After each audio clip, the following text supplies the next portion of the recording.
Hi everyone, welcome back to Brookdale Farm. Well, I thought while we were in the middle of harvesting, I should just show you this slightly unusual machine here. Now this is a Bagshaw winnower made by a company called Bagshaw before they amalgamated to become Horwood Bagshaw. Now the early harvesters were known as strippers. They would just strip the grain off the stalk, just like walking along, wrapping your hand around it and plucking it off. And that is all they did. They would bring it up into a box in the back and you'd get a mixture of husk and stalk and grain and everything else mixed in there. And they didn't yet have the ability to separate all of this out. So this winnower here is basically the back half of a modern harvester. Once it's gone through the stripper and been beaten up and sort of so that the husk is no longer connected to the grain, you used to empty it out onto a big tarpaulin and then you would shovel it through one of these machines. Now there's a very small hopper up on top here. There's really not much to it. There are some boards that go on the side here, so you've got a hopper that's sort of about this big. And this machine is hand cranked. There's a big handle here, and you had somebody standing here turning this all day to operate the machine. It's got a big fan in here with blowers. If we come round this side, we've got this drum up here which just helps to, the grain falls down through here, and this just helps to break up any large bits of straw and stuff that actually shouldn't be in there but sometimes are. Then we've got some sets of screens in here, and these are, quite interestingly, these are held by chains.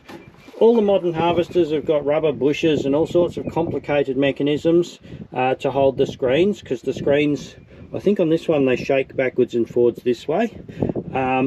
So yeah, they're just hanging on chains, and the chains at length are adjustable on this little cam here. So the wind from the fan blows up through here and blows all the light stuff over the edge of the screen and down here. There's a piece of wood that sits in here at an angle.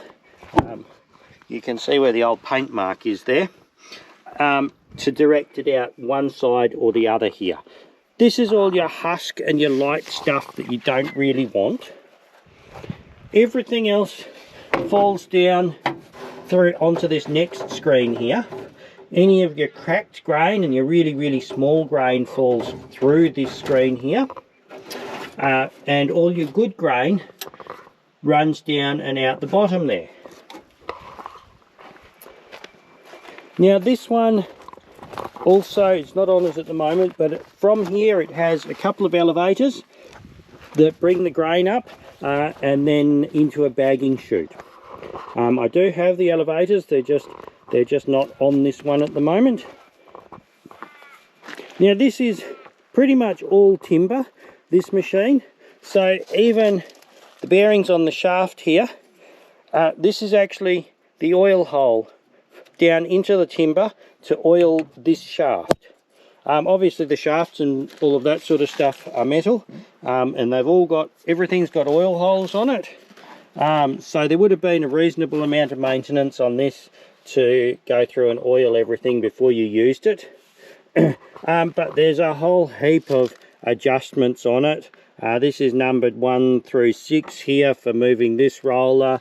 There's 1, 2, 3 up here on, and this sort of sawtooth ratchet arrangement for changing the angle of various other bits in there. All your screens are adjustable. This is actually a really nicely made machine. It's got spare screens down in here for different sized grain. So we've got the two, one big screen, one small screen. This one's a round screen. This gets different sorts of things out, different shaped seeds out. I'll put that back in a minute when I've got both hands. Anyway, I just thought this was an interesting piece of evolution from the early strippers and how we used to do this through to modern harvesters still use pretty much this exact same system on them, just a lot bigger now. Even the New Holland still has a set of screens that are screens and fan that are basically the same as this, with the same adjustments on it. I think this one's around 1920s, this Winnower. So in the last 100 years, really not a lot has changed. We've just made it bigger and a lot easier to use. Anyway, thanks for watching. I hope you've enjoyed this little video, and I hope to see you again next time. Thanks. Bye.